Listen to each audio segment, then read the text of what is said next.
Hello and Happy New Year's! 2021 is here, which means we are all hoping that we can catch up on the travels that were changed or pushed back in 2020. So hopefully 2021 will be filled with a lot of travels and adventures. And with that, I am here to help you save some money so that you can travel a lot more, or just help you to travel cheaper. I have 10 tips for you guys to hopefully help you save money during your travels. They are not in any specific order. Number one is not necessarily the best or anything like that. That's just kind of how I had it organized in my head. So let's get started.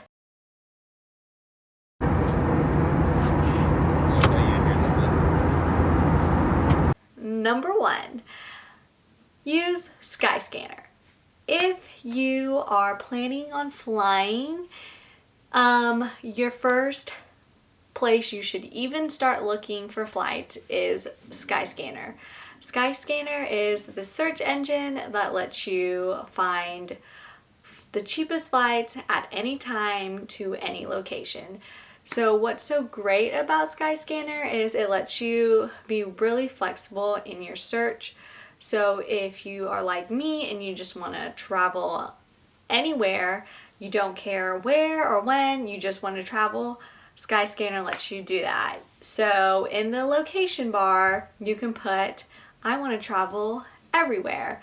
And when do you want to travel? At any time. So it lets you find the cheapest flight to anywhere at any point.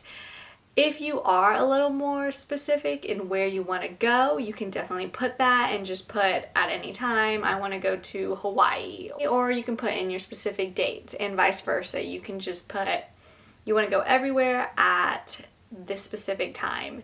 Skyscanner is great because it just lets you be really flexible, and I've used it many times, booked many flights through there. I was able to go to Las Vegas for $30 a person round trip. Wasn't planning on going to Las Vegas, but hey, I was like, hey, flights are really cheap. Let's go there. So Skyscanner, definitely use it if you plan on flying anywhere. Tip number 2, fly from a big airport. If you are flying, definitely try to fly out of an airport in a bigger city or just a bigger airport. I live in Oklahoma City, but I typically fly out of Dallas just because flights are way cheaper out of Dallas. You're probably thinking like, oh, is driving to a bigger city or a bigger airport really gonna save you money? Well, it takes me about half a tank to get to Dallas from Oklahoma City, and so that's about like $15 to $20. And flight prices from Oklahoma City and Dallas vary way more than $20. So it does save me money, but not necessarily time. But that's not what this video is about. It's about saving money. So I would advise flying from a bigger city. Tip number 3, be flexible. Definitely being flexible helps save a lot of money. If you want to go to Canada for a specific 5 days out of the whole year, you're not going to get necessarily cheaper prices for flights or hotels just because you don't have very many options to pick from. So whatever is available at that time for Canada is what you get. So it's a lot harder to find cheaper things. So definitely try to be flexible in where you're going, what you want to do, and when you want to go. That helps a lot in trying to find cheaper prices. Tip number 4, travel during the shoulder season and not on weekends. So what the shoulder season is just that time of year right before it is that places high season or peak season or right after their high season or peak season. So, for example, the high season for the Caribbean is around December to April. That's just kind of when it's the nicest weather, there's no rain, there's no hurricanes. So that is typically their high season, and with high season comes higher prices for places to stay, for flights, for activities. Things just go up in price. So if you travel in the shoulder season, like maybe November or May, then you get to still enjoy the nicer weather, but you also get to enjoy lower prices and less crowds. So try traveling in the shoulder season, and also try not traveling during weekends or holidays, because things are more expensive and more crowded during those times. We were able to stay at the Paris Hotel in Las Vegas for $60 a night, just because we went during the weekday. So during the week from like Monday to Thursday instead of like Thursday to Saturday or Sunday. So when you travel, definitely dictates how expensive things are. Now on to tip number 5. If you are traveling or driving by car, anywhere, road tripping, definitely get gas in the middle of cities. As you go further out into the country, or if you're driving in the, you're just driving between states and you need to get gas off the side of the highway, gas is typically a lot more expensive because they know that you are in a crunch. Like, you typically only stop at those places if you really need gas. And because of that, they know that, and there's usually not other gas stations around, so they can really increase their prices.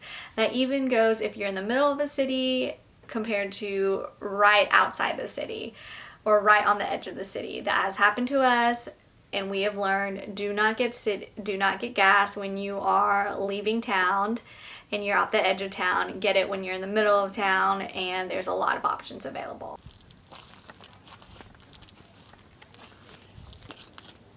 Tip number 6, try camping or sleeping in the back of your car. That sounds rugged, doesn't sound super luxurious, but definitely makes for some great memories. You don't have to do that your whole trip. I understand that you probably will want a bed and a shower at some point. So just try it for one night or half your trip. It saves a lot of money. You don't need a fancy setup in the back of your car if you want to try sleeping in the back of your car. What Harrison and I do, we just put a twin-size mattress in the back of Harrison's Subaru, and that's it. And we're actually really comfy and cozy. And with sleeping in the back of your car, you can sleep anywhere that allows you to overnight park for free, and it's very convenient. And so we have been able to sleep at Walmarts, on the side of roads, in casinos, in truck stops, and it saves a lot of money and also saves time. So try camping, try sleeping in the back of your car. That saves one night of having to spend on a hotel. And now on to tip number 7, intermittent fast. This is something that Harrison and I do, and it saves a lot of time and saves a lot of money. But what Harrison and I do is that we only eat one meal a day, and it is only our dinner time meal. And so obviously if you don't eat 3 meals a day, that saves money and saves time from you having to drive around, figure out where you're gonna eat, sit and wait and order and all that. It saves us a lot of time and a lot of money, and we end up sometimes cooking just that one meal, so that saves even more money. But if you plan on doing it, please don't try it for the first time when you're on your trip. I just think it's just because your body is so used to being on a routine of eating, it's gonna be just completely thrown out of whack. But how I finally got myself to only eat one meal a day is that first I would skip breakfast, and then once I got my body to get used to skipping breakfast, I would then start pushing lunch back an hour or 30 minutes until one day it was like I hadn't eaten lunch till 4 p.m. and I was like, might as well just skip and wait till dinner time. So we love intermittent fasting. I think it's great for your body, for your time, for your money.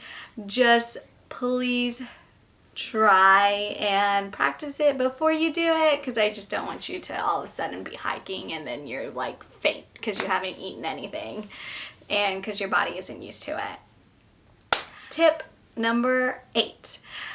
Bring a Brita. Harrison and I do this on all our trips. We bring a Brita with us. This way you can get clean water wherever you go.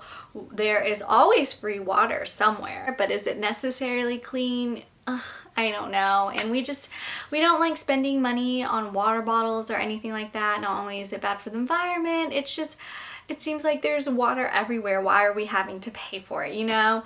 So we will use a Brita in our hotel room and get water from the sink and just clean it instead of having to go to the grocery store and getting bottles of water. If you are like, oh my gosh, bringing a Brita is huge, like I don't have space for that, what you can do is, what we've done before is we just brought the Brita filter with us, we packed it with us, and we bought a Brita from Goodwill or from a thrift store. Typically they're like $3, and so that saves money, but I understand that some people are really kind of wary of buying used things. But I'm a big proponent of secondhand stuff and using used things.